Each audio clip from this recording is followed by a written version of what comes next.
Hello students, welcome to my channel. आज का topic है the fundamental theorem of arithmetic. Topic start करने से पहले यदि आप मेरे चैनल में नए हैं तो प्लीज़ मेरे चैनल को सब्सक्राइब कीजिए, लाइक कीजिए, शेयर कीजिए और अपने सजेशन कमेंट सेक्शन में ज़रूर लिखें। The fundamental theorem of arithmetic, इसको समझने से पहले हम थोड़ा प्राइम फैक्टराइजेशन के बारे में समझते हैं, जो प्राइमरी एंड जूनियर क्लासेस से सीखते आ रहे हैं। जैसे एक एग्जांपल लेते हैं, प्राइम फैक्टराइजेशन।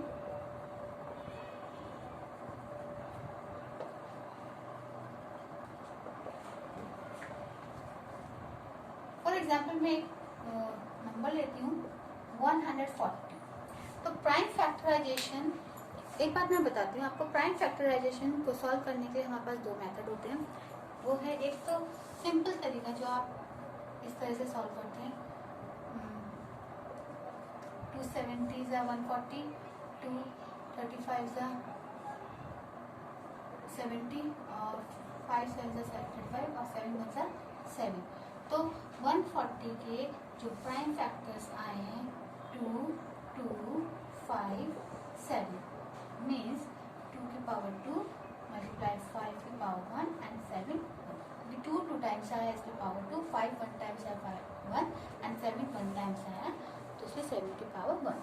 अब मैं इसी मेथड को फैक्टर ट्री से समझाती हूँ। फैक्टर ट्री में क्या करते हैं, 140 देखो 140 लिख दिया आपने एक बॉक्स में। आपने इसमें एक दो लाइन ऐसे ड्रॉ करनी है। वो प्राइम नंबर आपको पता करना है जो जिससे ये 140 डिविजिबल हो जाए, वो है 2। तो 270 जा 140। अब 2 तो खुद प्राइम नंबर है, अब क्या रह गया 70। हम 70 के भी प्राइम नंबर्स पता करेंगे। तो 2 35 जा 70, तो 2 भी प्राइम नंबर। अब 35 को सॉल्व करते हैं तो 35 के प्राइम फैक्टर्स होंगे 5 7 जा 35। यहाँ पे दोनों ही प्राइम फैक्टर्स आ गए, तो अब इसके आगे तो सॉल्व नहीं हो सकता। तो इस तरह से हमने 140 को फैक्टर ट्री से सॉल्व किया और हमारे पास जो प्राइम नंबर्स आए वो है 2 2 5 एंड 7। तो 140 के प्राइम फैक्टर्स क्या होंगे, 2 multiply 2 multiply 5 multiply 7 means 2 2 times आएगा 2 की पावर 2, 5 1 टाइम्स आएगा 5 की पावर 1 एंड 7 1 टाइम्स आएगा 7 की पावर 1। तो यही है प्राइम फैक्टराइजेशन। अब हम फंडामेंटल थ्योरम ऑफ अरिथमेटिक समझते हैं। Every composite number can be expressed as a product of primes and this factorization is unique apart from the order in which the prime factors occur. पहले मैं आपको बताती हूँ composite numbers क्या होते हैं। कंपोजिट नंबर्स वो नंबर होते हैं जिनके दो से ज्यादा फैक्टर्स हों। हम एक एग्जांपल लेते हैं 15 के प्राइम फैक्टर्स सॉल्व करते हैं। तो 3 5 से 15, 5 1 से 5। तो प्राइम फैक्टर्स आए हैं 15 के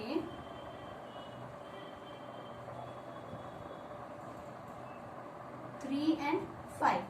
तो 3 एंड 5 जो 15 के प्राइम फैक्टर्स आए हम उनको प्रोडक्ट के फॉर्म में भी एक्सप्रेस कर सकते हैं। And this factorization is unique. और ये जो फैक्टराइजेशन किया है, जो 15 के प्राइम आए हैं ये यूनिक है क्योंकि जो सेट ऑफ प्राइम फैक्टर्स है वो 15 के हैं। फॉर एग्जाम्पल मैं आपको एक एग्जाम्पल समझाती हूँ। मान लीजिए हम 30 एक नंबर लेते हैं और इसको भी हम प्राइम फैक्टराइजेशन से सॉल्व करते हैं। 2 15 जा 30, 3 5 जा 15 एंड 5 1 जा 5। 30 के जो प्राइम फैक्टर्स हैं वो है 2 3 एंड 5 और इनको भी हम प्रोडक्ट के फॉर्म में एक्सप्रेस करें तो सेट ऑफ प्राइम फैक्टर्स हैं वो 30 के। अब आप यहाँ देखो 15 के प्राइम फैक्टर्स हैं 3 एंड 5 और 30 के प्राइम फैक्टर्स हैं 2 3 एंड 5। यहाँ पे देखो, यहाँ पे भी 3 एंड 5 है और 15 के फैक्टर में भी देखो 3 एंड 5 है, लेकिन यहाँ पर 30 में 2 और है। 30 का प्राइम फैक्टर 2 भी है। ओके, तो जिस वजह से जो ये सेट ऑफ प्राइम फैक्टर है ये सिर्फ 30 के लिए है और जो ये सेट ऑफ प्राइम फैक्टर्स है ये 15 के लिए है। Apart from the order in which the prime factors occur. तो इन इनके जो प्राइम फैक्टर्स आए हैं आप इनको किसी भी ऑर्डर में लिख सकते हैं। इनको आप 5×3 के ऑर्डर में लिख सकते हो, इनको आप ऐसे भी लिख सकते हो। ओके, तो यही है the fundamental theorem of arithmetic. Prime factorization method से अब हम एचसीएफ एंड एलसीएम करेंगे। एचसीएफ एंड एलसीएम को आपने प्राइम फैक्टराइजेशन मेथड से आप जूनियर क्लासेस सीखते आ रहे हैं, तो थोड़ा सा रिवाइज करते हैं। हमारे पास जैसे दो नंबर है, हमारे पास दो नंबर है 90 एंड 144। अब हमें इनका एचसीएफ फाइंड करना है। तो एचसीएफ कैसे फाइंड करते हैं, पहले आप 90 के प्राइम फैक्टर्स निकालते थे, 2, 45, 3, 15 3, 5 एंड 5 1 5। और उसके बाद आप 144 के भी निकालेंगे prime factors. 2 7 14, 2 to the 4, 2 3 6, 2 6 12, 2 18 2 9 3 3 9 and 3 1 3। आपने प्राइम फैक्टराइजेशन से आपने 90 और 144 के प्राइम फैक्टर्स निकाल दिए। फिर उसके बाद आप क्या करते थे, ऐसे लिखते थे 90 = 2 × 3 × 3 × 5 एंड 144 के जो प्राइम फैक्टर्स आए वो क्या हैं, 2 × 2 × 2 2 × 3 × 3। आपने इस फॉर्म में लिख दिया। अब आप देखिए, अब आपने क्या करना है, 2 को 2 ही लिख दीजिए। 2 यहाँ पे कितनी बार है, 1 बार आया, तो इसकी जो पावर है आप 1 लिख दीजिए। 3 यहाँ पे कितने टाइम्स आया, 2 टाइम्स, 3 की पावर 2 एंड 5 कितने टाइम्स आया, 1 टाइम्स, 5 की पावर 1 इक्वल्स टू। अब यहाँ पे देखो 2 कितने टाइम्स आया, 1 2 3 एंड 4, तो 2 की पावर 4 और 3 कितने टाइम्स आया, 2 टाइम्स आया, तो आप 3 की पावर 2 लिख देंगे। अब आप लिखेंगे यहाँ पे HCF ऑफ 90 एंड 144। जब हम HCF निकालेंगे तो क्या करते हैं, यहाँ पे 2 1 टाइम्स आए हैं, 2 4 टाइम्स आया, तो दोनों में 2 1 टाइम्स तो आया ही है ना। अगर आपको यहाँ समझ नहीं आया तो आप यहाँ देखो, 2 इधर भी है, 2 इसमें भी है, तो 2 तो 1 टाइम्स तो दोनों में आया है, तो 2 आप यहाँ लिख दीजिए। अब यहाँ देखो 3 2 टाइम्स है, यहाँ पे भी 3 2 टाइम्स, यानी कि 3 की पावर 2, यानी कि 3 2 टाइम्स होगा। अब देखो 3 की पावर 2 यानी कि 3 3 9 9 2 18, तो HCF ऑफ 90 एंड 144 इज 18।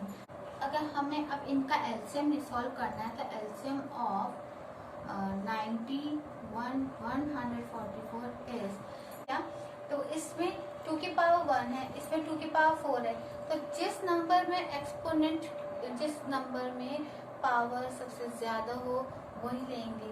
तो यहाँ पे 2 पे 4 की पावर है, तो हम यहाँ 2 की पावर 4 ले लेंगे, मल्टीप्लाई, इसमें भी 3 की पावर 2 है, इसमें भी 3 की पावर 2 है, तो हम यहाँ 3 की पावर 2 ले लेंगे।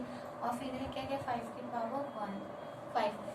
ओके, अब हम इसको जब सॉल्व करेंगे तो 2 को 4 टाइम्स मल्टीप्लाई करोगे तो 2 to the 4 4 to the 8 and 8 to the 16।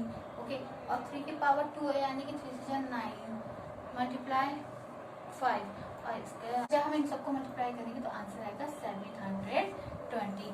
तो हमने एलसीएम फाइंड किया 90 एंड 144 का, तो हमारे पास 720 आया। तो इस तरह से आप एचसीएफ एंड एलसीएम को प्राइमरी क्लासेस से सीखते आ रहे हैं। बट इसमें जो फैक्ट यूज करते हैं वो फंडामेंटल थ्योरम ऑफ अरिथमेटिक से लिया गया है, यानी कि ये ही थ्योरम इस मेथड का बेस है।